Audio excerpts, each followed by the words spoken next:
के बारे में आपको डिस्कस करना है और बीजों के महत्व के बारे में, और कितने प्रकार के बीज और क्या परफॉर्मेंस देते हैं, और फूड प्रोसेसिंग को लेकर जो हमने अभी तक कई चीज़ों में उत्पादन को उत्पाद में बदला है, उसके हम आपको डेमो के माध्यम से वो सारी चीज़ें आपको दिखाते हैं कि ये तरह के बीज हैं, इन तरह के बीजों से हमने ये उत्पादन लिया है, और ये बीजों को बीज बैंक में आप कैसे बना सकते हो वो तो हम थ्योरी में डिस्कस करेंगे इवनिंग में आज। लेकिन अभी हम आपको बताने जा रहे हैं 2 टॉपिक। नंबर 1 सीड बैंक, बीजों का महत्व, और उन्हें कितने प्रकार के बीज हमारे पास हैं और उनका क्या क्या परफॉर्मेंस है, किस बीज के अंदर क्या क्वालिटी है, बराबर। फिर उसके बाद हमने किन किन चीज़ों के उत्पाद बनाए हुए हैं, तो कैसे हम अपने सारे उत्पादन को उत्पाद में कन्वर्ट करते हैं, उन सारे उत्पादों को आपको हम डेमो दिखाते हैं। और फिर इसके बाद हम बताएंगे आपको कि कैसे हम अपने उत्पाद में, जैसे अनाजों में हो गया तो समझ में आ गया कि आप दाल की दाल बना दोगे, बराबर ना, मूंग की दाल का मूंग का दाल बना दोगे, गेहूं निकालोगे तो दलिया और आटा बना दोगे, ये तो समझ में आ गया। लेकिन लौकी निकली तो लौकी का क्या करोगे आप, सब्जी, है ना, सब्जी तो बना लिया, पर सब्जी के अलावा मान के चलो वो 2 रुपए की बिक रही है, तो हम क्या करेंगे उसका, तो उसका हमने वैल्यू एडिशन का डिहाइड्रेशन टेक्नोलॉजी तैयार की है, और ये टेक्नोलॉजी पे पूरे दुनिया में अब काम होने लगा है। और मैं आपको बता दूं, ये इतना बड़ा स्कोप है इसके अंदर कि अगर कोई फार्मर इस पर लग जाए ढंग से तो वो इसमें बहुत बड़ा काम खड़ा कर सकता है, बहुत बड़ा, बहुत बड़ा। तो एक इंडिविजुअल फार्मर के लिए तो ये हेल्पफुल है ही कि भाई सब्जियां ज़्यादा निकल रही हैं, ग्रीन वेजिटेबल ज़्यादा निकल रहा है, तो उसका हम वैल्यू एडिशन करके उसका प्रोडक्ट बना दें, बराबर। तो उसको दाम सही मिल जाएंगे, बेचने का सिरदर्द खत्म हो जाएगा, और ये हेडेक से हम बच जाएंगे कि साहब अब हमारी सब्जियां ज़्यादा निकल रही तो इनके दाम नहीं मिल रहा है तो हम क्या करें, है ना। तो ये हेडेक से आप बच जाओगे। और सेकंड, आप अगर किसान नहीं हैं, फॉर एग्जांपल आपके पास ज़मीन नहीं है, आप कोई उत्पादन नहीं कर रहे हैं, लेकिन आप ऐसे किसानों को जानते हैं जो उत्पादन कर रहे हैं, बैगन उगा रहे हैं, मिर्ची उगा रहे हैं, टमाटर उगा रहे हैं, है ना, ये सब फसलें उगा रहे हैं और उनको दाम नहीं मिल पा रहे, तो आप ये टेक्नोलॉजी उनके उत्पादन के साथ में जोड़ सकते हो। उनके उत्पादन आप लीजिए, और आपके पास 5,000, 2,000, 10,000 स्क्वायर फीट अगर ज़मीन है या प्लॉट है, वो प्लॉट में ये टेक्नोलॉजी आप बिठाइए, सारे उत्पाद खरीद के और उनका वैल्यूएट करके, और आप अपना एक बड़ा बाज़ार खड़ा कर सकते हो, ठीक है। तो आप उन किसानों को आप हेल्प भी कर पाओगे, मतलब बेसिकली जो मटेरियल वो 2 रुपये में बेचने जा रहे हैं, आप उनके साथ कॉन्ट्रैक्ट कर लो कि भाई आप जैविक तरीके से उगाइए, हम आपके प्रोडक्ट का 3 गुना दाम देंगे या 2 गुना दाम देंगे।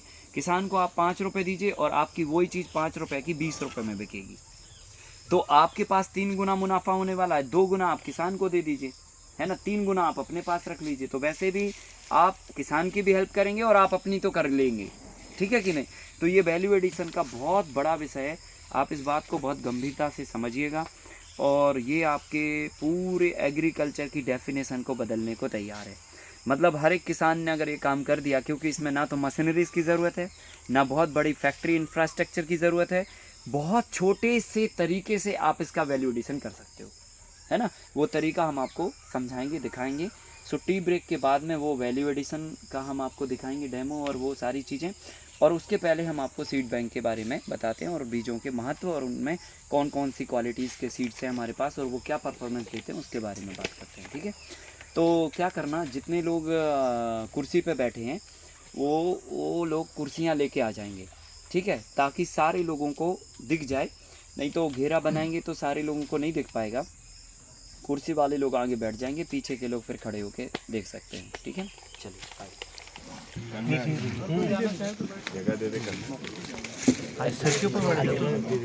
सभी लोगों की अप्रोच बन गई है ना। अब हम लोग बात शुरू करते हैं। हमने आपको एक दिन बताया था कि एक किसान, एक आदर्श किसान की स्थिति जो होती है वो ये होना चाहिए कि उसको अपने खुद के सीड बनाना चाहिए और अपनी खुद की एक्सपेरिमेंटल फील्ड बनाना चाहिए। हम अक्सर ये गलती कर देते हैं, हम किसी के भी बीच पर जाके भरोसा करके और अपनी फील्ड पे पूरा लगाते हैं, ये काम कतई नहीं करना चाहिए। हम हमेशा किसान को बोलते हैं कि आप अपना पहले एक छोटा सा एक्सपेरिमेंटल फील्ड बनाओ, छोटी सी जगह में पहले कोई भी बीज, कोई भी टेक्नोलॉजी को एक्सपेरिमेंट करो। जब वो सफल हो जाए फिर जाके उनको फील्ड पे ले जाओ, फील्ड पे आप फिर उनको कितना भी बड़ा कर लो और फिर उससे फिर बीज बना के आप अपनी अगली फसल की तैयारी करो। कुल मिला के जो क्रॉप आप लगा रहे हो उसके बीज आपके पास स्वयं के होना चाहिए, क्योंकि बीज आपका कैपिटल है, फार्मर की धरोहर है। ये सभी जो है ना बीजों को हमने कंटामिनेटेड कर दिया और सारे बीजों पे अलग अलग लोगों ने अपना आधिपत्य जमा दिया। आप सोचिए, ये हमारी पूंजी है, बीज, मिट्टी, पानी, बराबर ना, ये किसान का कैपिटल है। लेकिन इस कैपिटल पे अभी कब्जा किसका है आप बताइए?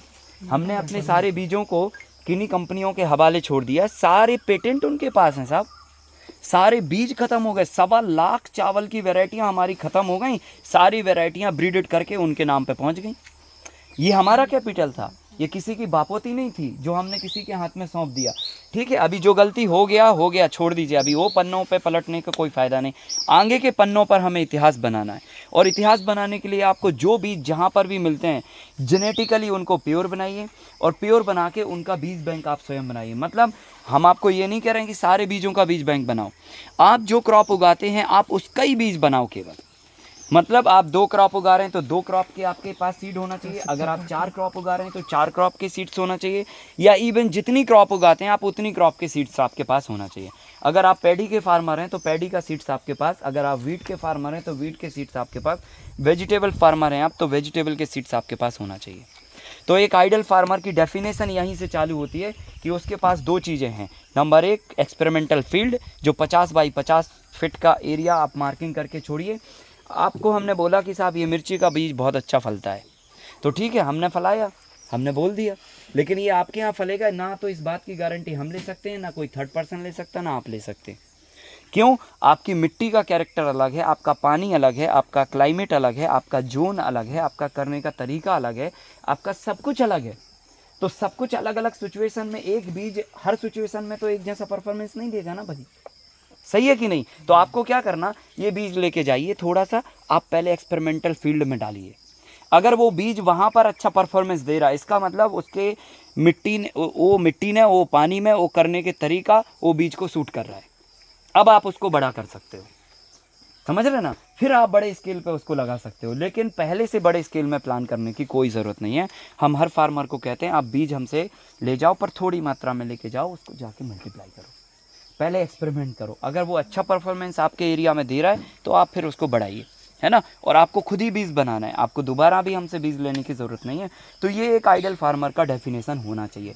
अब हम लोग बात करते हैं कि कितने तरह के बीजों पे हम काम कर रहे हैं। यहाँ पे 70 स्पीसीज़ हमने आपको बताया कि हमारे बीज बैंक में है अभी वर्तमान में, और कुछ इसमें वेजिटेबल की हैं, कुछ पल्सेस की हैं, कुछ ग्रेन्स की हैं, कुछ फ्रूट्स की हैं, कुछ फ्लावर्स की हैं, और कुछ जो है ना आपकी सब्जी वाली फसलें, सभी मिला के 70 के आसपास हमारे पास टोटल स्पीसीज़ है। और इनका सब का हमने जेनेटिकली प्यूरिफिकेशन किया हुआ है। ऐसा नहीं कि कोई भी बीज आपने उठाया कैरेक्टर और आपने बोल दिया कि साहब ये देसी बीज है। ऐसे तो अभी हम 7000 कर लेते हैं, हमें देश में कितने लोगों को हम जानते हैं, सबके यहाँ से बीज ला के और अपनी रेंज बढ़ा लेते कि साहब जो है ना हमारे पास तो 700 वैरायटी के बीज हैं, आपको कहीं जाने की ज़रूरत नहीं, यहीं सब मिलेंगे। लेकिन हम क्या करते हैं, हर बीज के जैसे हमें कहीं से भी कोई बीज जेनेटिकली कैरेक्टर का मिला, अब हम उसको लगा के ट्रायल करते हैं और उसमें जो अच्छे गुण हैं उनको आगे ले जाके कई वर्ष तक उसको उस पर अध्ययन करते हैं कि इसके अंदर क्या अच्छा कैरेक्टर है, उस कैरेक्टर को हम आगे ले जाते हैं। तो एक बीज पे हमें 4-4, 5-5 साल लग जाते हैं उसको प्योर करने में। जैसे अभी हम एक अरहर की प्रजाति लेके आए थे, हमने आपको बताया था बक्सर, और बक्सर ज़िले में, बिहार में एक बक्सर ज़िला है, गंगा नदी का किनार है, तो वहाँ पे हमें सड़क के किनार पर एक पौधा हमें मिला हुआ था। वो पौधे को हमने उठा के लेके आए, मतलब उसके बीज लेके आए, और उसमें लगभग एक मुट्ठी से भी कम बीज होंगे। उनको हमने जब लगाया तो उसमें बहुत सारी इम्प्योरिटी थी। इम्प्योरिटी जब हमने 100 बीज लगाए वो, तो 100 में से सभी पौधे अलग अलग हिसाब के बने। कोई के अंदर मिक्स बीज आ रहा था, कोई के अंदर कलर अलग आ रहा था, कोई के अंदर पत्तियां अच्छी आ रही थी, कोई के अंदर कुछ गुण अच्छे आ रहे थे। तो जो पौधा सभी गुणों पर खरा उतर रहा था उसको हमने सेलेक्ट करके उसकी जनरेशन को आगे बढ़ाया। फिर हमने वो लगा के देखा, फिर उसमें से कुछ और इम्प्योरिटी निकली, फिर ऐसे हटाते हटाते हटाते हटाते आज हमको 13 साल हो गई। 13 साल में हम आपको बोल पाते हैं ये बीज लगाने पे एक बार लगाइए 5 साल तक चलाइए, 2 बार साल में काटिए और इतनी लंबी फली और बोल्ड दाना लीजिए। तो उस लेवल पे हम उस बीज को लेके आए। ये है हमारा मॉडिफिकेशन और ये हर एक किसान को करना चाहिए। इसकी विधि के बारे में हम शाम को डिस्कस करेंगे आपको पूरा थ्योरी में, पर अभी हम बताते हैं कि हमारे पास कौन कौन से बीज हैं और उनके क्या गुण हैं। यहाँ से शुरू करते हैं। सबसे पहले नंबर ये आपके पास दिख रही होगी वाइट अरहर है, ये तुअर है। ये जूनागढ़ गुजरात का ओरिजिनल है। इसका जो इतिहास है वो जूनागढ़ से जुड़ा हुआ है। ये वहाँ पे ही ये पहले होती थी हज़ारों साल पहले, पर ये माइग्रेट हो गई पूरे भारत में, इधर उधर घूमती रही, अलग अलग समय पर इधर उधर गई, लोगों ने इतिहास भी बदला, पर इसका ओरिजिनल जूनागढ़ का है। ठीक है, वहाँ पर ये वैरायटी होती थी और इसका खास बात ये है कि इसकी स्किन बाहर से सफ़ेद होती है, अंदर ये पीली होती है, टेस्ट में लाजवाब, मतलब मीठा इसका हल्का टेस्ट आता है। और एक बार लगाने पे 2 बार फलेगी, पर 1 साल के अंदर 2 फ्रूटिंग आपको देके चली जाएगी। फिर ये तीसरी बार फ्रूटिंग पे नहीं आएगा। तो एक बार लगाने पे 2 ईल्ड आप इसका ले सकते हैं साल में। ठीक है, तो ये एक वैरायटी। फिर उसके बाद एक वैरायटी है जो टोटल ब्लैक कलर का होता है, अंदर से पीला ही होगा ये भी, लेकिन बाहर से इसकी स्किन टोटल ब्लैक होती है। और ये वैरायटी जो है ना, आप ऐसे इलाकों में लगा सकते हैं जहाँ पर पानी का बहुत ज़्यादा कमी है, मतलब पानी है ही नहीं समझ लो। तो ये बिना पानी की वैरायटी है, आप इसको लगा दीजिए और आपको कोई पानी देने की ज़रूरत नहीं है, ये बिना पानी में रेडी हो जाती है। और इसकी ईल्ड 5 से 6 कुंटल 1 एकड़ में आ जाती है आसानी से, और आपको कुछ भी नहीं करना है। तो जो लोग राम भरोसे खेती करते हैं उनके लिए ये बहुत अच्छा है। ना पानी देना, ना खाद देना, कुछ नहीं देना, जाके आप बीज छीट के आ जाइए और फिर वो आपको ईल्ड दे देगी साल में 1 बार। तो एक ही कटिंग होगा, बाजरी की तरह से जैसे हम लोग बारिश में बिल्कुल फेंक के आ जाते हैं बस और हो जाती है। तो ये वैसे ही है। फिर पानी पड़ जाए तो, पानी पड़ जाए तो कोई बात नहीं है, वो उसका जो ईल्डिंग का टाइम है वो बढ़ जाता है। फिर जैसे मान के चलो ये लगी वैरायटी और बीच में पानी गिर गया, सितंबर में पकना था और सितंबर में ही पानी गिर गया, तो ये थोड़ा सा आगे 10-5 दिन खिंच जाएगा पानी होने से। बाकी वैसे कोई फर्क नहीं पड़ता, ईल्ड बील्ड में कोई फर्क नहीं पड़ता। ये एनुअल है पेरिनियल है? नहीं, ये एनुअल है, पेरेनियल नहीं है। फिर उसके बाद एक हमारे पास प्रजाति है रेड कलर की, जो यहाँ पे शायद नहीं है, नहीं जो, हाँ उसकी दाल है, ये यहाँ पे लगी हुई है, ये इसका पौधा है और रेड कलर उसका पूरा होता है, मतलब उसके जो दाने होते हैं वो चिट्टे होते हैं उसके दाने में, हाँ बैकग्राउंड में उसका रेड कलर होता है, दाना बहुत बोल्ड होता है। और एक बार लगाने पे 5 साल तक 4 साल तक जितना आपको चलाना, अभी हमारा तिली वाले फार्म पे जो है वो 8 साल का भी हमारा ईल्ड अभी आ रहा है रेगुलरली, लेकिन हम फार्मर को बोलते हैं 4 से 5 साल तक आप उसे चला सकते हो और साल में 2 बार उसकी कटिंग ले सकते हो। फली उसकी लंबी होती है, बोल्ड उसका दाना होता है और एक बार लगने पे 4-5 बार तक, मतलब 4-5 साल तक उसकी कटिंग ले सकते हो। तो एक बार अगर आपने पौधा लगाया और 5 साल चल गया तो 10 बार ईल्ड लोगे आप, मतलब एक बार दाना डालोगे और 10 बार फसल लोगे। तो ये एक बहुत बढ़िया परफॉर्मेंस वाली अभी तक अरहर है हमारे पास और ये काफ़ी पॉपुलर भी हुई। हमने करीब करीब अभी तक ऑन रिकॉर्ड 2,60,000 से भी ज़्यादा किसानों को इसके बीज दे दिए पिछले 11 सालों में। ठीक है, इसको 3 पानी लगेंगे, इसको पानी देने की ज़रूरत पड़ेगी। मतलब जैसे आपने जुलाई में लगा दिया, अभी मेड़ पे भी लगा सकते हो, खेत के अंदर भी लगाइए, खेत के अंदर 5 बाई 6 फीट पे लगाइए और लगाने के बाद तुरंत आप जो है ना लगा दीजिए। और उधर जब बारिश ख़त्म होगी, मतलब सितंबर में बारिश ख़त्म हुई तो एक पानी आप दे दीजिए सितंबर आखिरी में, एक दे दीजिए अक्टूबर में और एक दे दीजिए नवंबर में, बस ख़त्म। और ईल्ड आपकी दिसंबर या तो जनवरी 15 तक आ जाएगा। और सेकंड ईल्ड के लिए आपको फिर 2 पानी देने पड़ेंगे। मतलब आपने मान के चलो जनवरी 15 में ईल्ड निकाल ली, तो ईल्ड निकालने के तुरंत बाद आप उसमें खाद डाल के एक बार और मिट्टी चढ़ा दीजिए और पीछे से पानी दे दीजिए, तो ये जाके आपकी परफॉर्मेंस दे देगी। फिर अप्रैल या मई में एक ईल्ड और दे देगी। इसमें कौन सा खाद देंगे जैविक की? जैविक खादों के बारे में कल बात करेंगे हम लोग। तो वो हमने खाद दे के और हमने एक ईल्ड और ले ली। और फिर उसके बाद आप जो है ना अगर आगे कंटिन्यू रखना चाहते हैं तो गर्मी के टाइम में 2 पानी और उसमें दे दीजिए, खाली जिंदा रखने के लिए। जैसे आपने अप्रैल में ईल्ड ले ली तो 1 मई में पानी दे दो, 1 जून में पानी दे दो, महीने में खाली 1, ताकि वो पौधा जिंदा बना रहे। और फिर जाके बारिश आ जाएगी और फिर से जाके वो दिसंबर में फिर ईल्ड दे देगा आपको। तो सेकंड ईयर वो पहले साल से ज़्यादा देगा। ठीक है। तो परफॉर्मेंस उसका सेकेंड ईयर में कम नहीं होने वाला और अच्छा परफॉर्मेंस आता है। तो ये उसका मतलब दाना है, ये ऐसा दाना होता है, मतलब बैकग्राउंड रेड होता है और चिट्टे आते हैं इसके दाने में, मतलब छींटे छींटे आते हैं, जैसे छींटे आते हैं ना कोई कोई गाय में चिट्टे चिट्टे होते हैं धब्बे, वो धब्बा इसकी पहचान है। ये इसका बैकग्राउंड है और बहुत लंबी इसकी फल्ली होती है, काफ़ी बोल्ड दाना होता है और टेस्ट में भी बहुत लाजवाब है। और इसको लेकर हमने पूरा इसका लाइन चेंज किया हुआ है, वो अभी हम फूड प्रोसेसिंग वाले में बताते हैं आपको। तो वो एक बीज है। फिर गेहूं में देखें तो हमारे पास ये एक बंसी के नाम से गेहूं है, जो 2 से 3 पानी में बुंदेलखंड की ओरिजिनल वैरायटी है। और खाने के हिसाब से देखें तो हमारे बुंदेलखंड का जो ओरिजिनल गेहूं सरबती जिसे बोलते हैं, जो पूरे देश में काफ़ी अपना स्थान बना के रखा है, उससे कई गुना ये बेहतर होता है खाने के लेवल पे। हाँ, इसकी रोटी थोड़ी सांवली बनती है, उसके जैसी नहीं बनती है सफ़ेद, उसमें केवल एक ही गुण है, इलास्टिसिटी ज़्यादा होती है, रोटी सफ़ेद बनती है, मुलायम रहती है, क्योंकि ग्लूटेन उसमें ज़्यादा होता है। तो ग्लूटेन जो हम खाते हैं वो जाके हमारा पेट में गड़बड़ मामला करता है। सो आप 2 ही रोटी खा पाते हो, बराबर ना। पर लेकिन इसमें अगर आप ये रेगुलर लो तो 3 से 4 रोटी की डाइट पे आप आ जाओगे आराम से। ज्यादा फर्क नहीं आता है रोटी में, कलर इतना नहीं, माइनर होता है पर उसके जैसा नहीं होता है, मतलब आपको जैसे सरबती का मिलता है वैसे नहीं आता, पर ये वैरायटी बहुत बढ़िया। फिर उसके बाद आता है ये प्रताप के नाम से गेहूँ, 28 कुंटल तक 5 पानी में ये परफॉर्मेंस देता है और पूर्वी उत्तर और पश्चिम भारत की ये मतलब क्षेत्र में होने वाली वैरायटी है। फिर उसके बाद ये बसंती के नाम से गेहूं होता था हमारे देश में, जो 105 दिन में 2 पानी में पक जाता था और 22 कुंटल तक इसकी ईल्ड आती थी, ठीक है। फिर उसके बाद एक गेहूं है, ये जिसे अपन चावल काठी बोलते हैं, ये 2 पानी में 10 से 12 कुंटल की ईल्ड पे आता है, लेकिन इसका रेट और इसकी जो परफॉर्मेंस है वो बहुत सॉलिड है। ये ग्लूटेन फ्री होता है, इसके अंदर ग्लूटेन नहीं होता है। सेकंड, इसकी खास बात ये है कि इसमें फाइबर ज़्यादा होता है।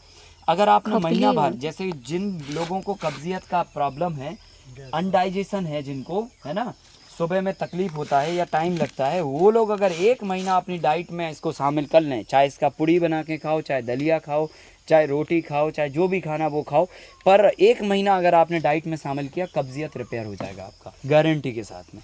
तो ये गेहूं की प्रजाति में बहुत फाइबर है, ग्लूटेन नहीं है इसके अंदर, तो डाइजेशन में बहुत आपको, इसको चावल काठी बोलते हैं। फिर उसके बाद ये है एक जो सोना मोती के नाम से, कुरुक्षेत्र हरियाणा की ओरिजिनल वैरायटी है और इसको शुगर फ्री के नाम से भी जानते हैं और सोना मोती के नाम से भी जानते हैं। ये वैरायटी में 3 पानी में ये 18 से 22 कुंटल तक यील्ड दे देती है और ये पूरे भारत में कहीं पे भी तो किसी भी क्षेत्र में उगाई जा सकती है। इसका मार्केट वैल्यू भी बहुत ज़बरदस्त होता है और इसकी खास बात ये है कि इसके अंदर शुगर के कंटेंट नहीं होते हैं, मतलब शुगर नहीं आता इसके अंदर। आप वैल्यू इसका टेस्टिंग कराएंगे तो बाकी सारा सब कुछ मिलेगा आपको, आयरन मिलेगा, बाकी सारे एलिमेंट मिलेंगे, लेकिन शुगर इसमें गायब रहेगी। तो जो शुगर के पेशेंट है उनके लिए बहुत बढ़िया चीज़ है ये। तो हम चाहें तो इस प्रोडक्ट को भी पकड़ के बहुत बड़ा काम कर सकते हैं। आज हिंदुस्तान में ऐसे 15 करोड़ लोग हैं जिनको डायबिटीज़ आइडेंटिफाई हो चुका है, बराबर ना, और वो शुगर को हर बात पे ध्यान रख के ही खाना खाते हैं कि आलू ज़्यादा नहीं खाना, समोसे ज़्यादा नहीं खाना, ठीक है, हाँ, जो भी है, मतलब हर चीज़ पे ध्यान रखना पड़ता है। पर ये अगर डाइट में आप शामिल करोगे तो इंसुलिन भी आपकी मेंटेन कर देगा, वो इंसुलिन लेने की ज़रूरत नहीं पड़ेगी और आपका शुगर का लेवल नहीं बढ़ेगा, आप नॉर्मल आप अपना सारा डाइटिंग प्लान कर सकते हैं। तो ये बहुत अच्छी वैरायटी है। 15 करोड़ लोग आपके ग्राहक हैं और ऐसे 15 करोड़ लोग और हैं डायबिटीज़ के जो पाइपलाइन में हैं, मतलब है ना, जिनको हो रखी है और उन्होंने टेस्ट नहीं करा रखी है। हाँ, अभी जब भी टेस्ट कराएंगे तो निकल के आ जाएगा, बराबर ना। तो ये करीब 30 करोड़ लोग भारत में ही पेशेंट हैं इसके, मतलब भारत में ही ग्राहक हैं और आगे कमिंग बनने वाले हैं। तो पहले आप 30 करोड़ को टारगेट करिए और फिर मतलब इतने ही में हमारा उम्र ख़त्म हो जाएगा, बराबर। तो ये वैरायटी का आप उत्पादन करना पड़ेगा 30 करोड़ के लिए। अरे आप जितना करिए, आप कम्युनिटी डेवलप करिए। 1 एकड़ में कुल 20 किलो बीज लगता है, ठीक है। आप कम्युनिटी डेवलप कीजिए, आप 10, 15, 20 किसानों को मिलके आप इसको उगवाइए और वापस लीजिए, इसका दलिया बनाइए, इसका आटा बनाइए, आटे की ब्रांडिंग करिए, शुगर फ्री आटा, दलिया की ब्रांडिंग करिए, शुगर फ्री दलिया, फिर इसके ही बिस्किट बना दीजिए तो शुगर फ्री बिस्किट। इसकी ही आप जो करना चाहें वो सारा काम कर दीजिए जो गेहूं से होते हैं, है ना। ब्रेड बना दीजिए, उन्होंने कहा शुगर फ्री ब्रेड लो, अब यही एक नया ट्रेंड चल जाएगा। शुगर फ्री ब्रेड क्या होता है, तो शुगर के पेशेंट वाले लोग ब्रेड खाएं, ये शुगर फ्री ब्रेड हुआ। तो एक चीज़ से कितने प्रोडक्ट बन सकते हैं, आप उसके अंदर तो जाइए। तो एक ही को पकड़ने की ज़रूरत है, आपको सबको पकड़ने की ज़रूरत नहीं है, पूरे विश्व को इसकी ज़रूरत है, डायबिटीज़ के लोगों को। तो हम लोग एक एक प्रोडक्ट पे बहुत, रिपीट करेंगे सोना मोती, सोना मोती या इसको शुगर फ्री भी बोलते हैं, है ना। फिर उसके बाद ये मालविका बसंती के नाम से गेहूं होता था हमारे देश में, 27 कुंटल तक इसका परफॉर्मेंस आता था, पर पानी इसमें ज़्यादा लगते हैं। साउथ इंडिया में ये बहुत अच्छा होता है। फिर उसके बाद ये एक गेहूं की प्रजाति है मोती के नाम से बोलते थे, ये पूर्वी और मध्य भारत में बहुत अच्छा परफॉर्मेंस देती, 25 कुंटल तक इसकी ईल्ड आती। तो ये सारी वैरायटियां देसी हैं और इनमें ईल्ड का परफॉर्मेंस भी अच्छा है। ये कुदरत के नाम से गेहूँ, ऐसे हमारे पास 16 स्पीसीज़ है, यहाँ पर कुछ डेमो में है, बाकी टोटल हमारे पास 16 वैरायटियाँ हैं जो देसी हैं प्योर, और उनको जेनेटिकली हमने प्योरिटी बना के उनके बीजों को तैयार किया। अब इसके बाद बीजों की कड़ी में हमारे पास मूंग के भी बीज हैं। ये जो देसी मूंग छोटी वाली होती है हमारे बुंदेलखंड में, और इसका टेस्ट भी बहुत लाजवाब होता है। ठीक है, आपको एक दिन शायद 2 दिन दाल भी शाम को शायद आप लोगों ने खाया होगा। ये मूंग का दाल है जो यहीं पे हम इसकी दाल भी बनाते हैं, और इसका टेस्ट भी बहुत अच्छा होता है। और ये दाल के साथ में एक गेहूं है जो काले कलर का होता है, इसके अंदर प्रोटीन ज़्यादा होता है। तो जो दाल में प्रोटीन होता है वो गेहूं के अंदर होता है, इसकी खास बात यही है। तो ये काला गेहूं है, इसी के चलते हमारे पास एक काला चना, एक ग्रीन चना और एक येलो, ऐसे 3 चने की वैरायटियां हैं। ये स्किन से टोटल ब्लैक होता है, मतलब ये पूरा ही काला है, मतलब जो है ना, अगर आप इसको देखेंगे तो अंदर बाहर से भी मतलब पूरा काला है। आप मतलब ऐसा नहीं है कि ये बाहर से ही दिख रहा है खाली काला, अंदर भी पूरा ये कलर में काला है। ये देखिए टोटल काला मिलेगा और अंदर से पीला होता है। अब इसकी खास बात क्या है, ये टोटल शुगर फ्री होता है। तो ये चना शुगर फ्री है। एक ग्रीन होता है वो शुगर फ्री नहीं होता, पर स्किन से ग्रीन होता है और उसमें भी प्रोटीन और काफ़ी चीज़ें अच्छा होता है, आयरन कंटेंट भी अच्छे होते हैं। ये ओरिजिनली तो वैसे साउथ का है मामला, इसका साउथ से जुड़ा हुआ है, पर डिस्ट्रिक्ट का तो अभी इतना आइडेंटिफाई नहीं हो पाया, क्योंकि हर सीड्स को एकदम आइडेंटिफाई करना, क्योंकि हर जगह पे तो इतिहास अलग अलग है। अभी जैसे हम उगाने लगे, 50 साल हम उगाएंगे तो हम कहेंगे ये बुंदेलखंड में ही होता है, या हम नहीं कहेंगे तो कोई और आगे वाली जनरेशन कहेगी कि ये तो यहाँ होता है, क्योंकि उनको पता है कि ये यहाँ उग जा रहा है, लेकिन हम कहाँ से लेके आए उसको नहीं पता। तो ऐसे माइग्रेट होता रहता है वो, पर अभी एकदम डिस्ट्रिक्ट आइडेंटिफाई अभी तक नहीं हुआ इसका कि ये ओरिजिनल कहाँ से इसका इतिहास जुड़ा है, पर जहाँ से भी जुड़ा हो, पर है भारत की चीज़। ठीक है सर, इसमें पानी कितना लगता है? 2 पानी में ख़त्म हो जाता है, मतलब 2 पानी में तैयार हो जाता है। ठीक है, फिर उसके साथ साथ में ये हमारा यहाँ का लोकल सरबती का गेहूँ है। फिर उसके बाद ये चने का वैरायटी है, ये पीला चना जो बोलते हैं जिसका दाल बनता है वो चना है। तो ऐसे करके ये हमारे पास सारे अनाज के और कुछ इस तरह के पल्सेस के सीड्स हैं, और कुछ यहाँ पे नहीं रखे वो लिस्ट में है। फिर आ जाते हैं हम लोग इन पे वेजिटेबल्स में। तो वेजिटेबल्स में देखिए ये हमारे पास सबसे पहले नंबर तो एक टमाटर की प्रजाति है जो जिनमें 7 कलियां होती हैं। एक टमाटर पहले हुआ करता था जो बहुत खट्टा टेस्ट में होता था, पतला होता था। ये वही टमाटर है जो जिसकी स्किन पतली होती है, और अगर आप मतलब इसको ऐसे धूप में रखो, देखोगे ना टमाटर को ऐसे कर, अंदर सीड दिखेंगे आपको, इतना पतला होता है इसका स्किन। मतलब अगर आपने थोड़ी भी आंच अगर उसको दिखा दी तो उसकी स्किन पूरी यूँ फट जाएगी और वो पूरा बिखर जाएगा। तो पानी होता है इसके अंदर ज़्यादा, टेस्ट खट्टा होता है, भरता बनाने के काम बहुत बढ़िया आता है। मतलब जैसे आप हाँ चटनी वटनी वगैरह बनाइए, बहुत अच्छा टेस्ट होता है। ठंडे के समय में ये टमाटर होता है, आप अगस्त में इसकी नर्सरी डालिए और अक्टूबर में इसको या सितंबर में इसको ट्रांसप्लांट करिए, और ये फिर मार्च अप्रैल तक परफॉर्मेंस आपको देता है। फिर हमारे पास एक ड्रमस्टिक का सीड है जो साल में 2 बार, मौसम के अनुसार कहीं कहीं पे 3 बार भी ये फल जाता है, पर 2 बार तो साल में ये आता ही है ईल्ड इसका। इसकी भी फल्ली बहुत अच्छी है, मीडियम साइज़ का फल्ली, इतना साइज़ आता है और टेस्ट बहुत अच्छा है। सहजन, ड्रमस्टिक या मुनगा भी बोलते हैं। देसी है ना ये? हाँ देसी है, देसी है।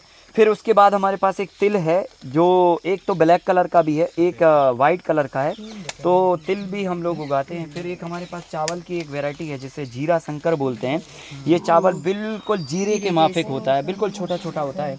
फिर उसके बाद ये चौलाई का सीड्स है, ग्रीन एमेरंथस जिसे अपन बोलते हैं, हरी साग होती है, ये पत्ती वाली सब्जी में आती है, तो ये हरी साग है। लाल वाला भी है क्या? लाल भी है। फिर उसके बाद है ये हमारा बैगन जो 900 ग्राम तक का इसका साइज़ आता है, बड़ा साइज़ का बैगन आता है, तो 1 किलो पे लगभग एक बैगन भी चढ़ता है। अगर अच्छे से वो फल गया तो ये बैगन की प्रजाति है। इसके अंदर सीड होते हैं लेकिन टेस्ट बहुत अच्छा होता है और साइज़ में बड़ा है, ठीक है। फिर उसके बाद है ये धनिया का सीड जो हम लोगों ने कल ऑलरेडी बोया है पत्ती वाली सब्जी के रूप में। फिर उसके बाद हमारे पास ये टिंडा है जो छोटी लौकी के रूप में होता है, इतना इतना होता है, गोल गोल होता है, लौकी जैसे टेस्ट होता है। गाजर का भी सीड्स है हमारे पास। फिर उसके बाद सरसों का है, ये खीरा है देसी जो स्किन पे हल्के हल्के नुकीले नुकीले कांटे होते हैं जिसकी स्किन पे। अभी जो नॉर्मल खीरा आता है हम लोग देखते हैं एकदम चिकना आता है, और अभी एक GMO खीरा भी आ रहा है जो हम लोग पॉली हाउसेस में लगा रहे हैं। उसके एक गठान में कई फ्लावर्स आते हैं, वो GMO सीड्स है, बराबर ना। और उसकी स्किन डार्क ग्रीन होती है। वो आपको कभी खीरा नहीं खाना चाहिए, वो GMO है, जेनेटिकली मॉडिफाइड है, ठीक है। और उसके खाने से आने वाली जनरेशन आपकी चेंज हो सकती है, तो बराबर इसलिए उस सीड का आप प्रयोग मत करें। आप देसी बीजों का प्रयोग करें जिनके अंदर गुण भी है और ताकत भी है, बराबर। तो ये बीज है। खीरा कब लगाया जाएगा सर? ये खीरा आप यही समझ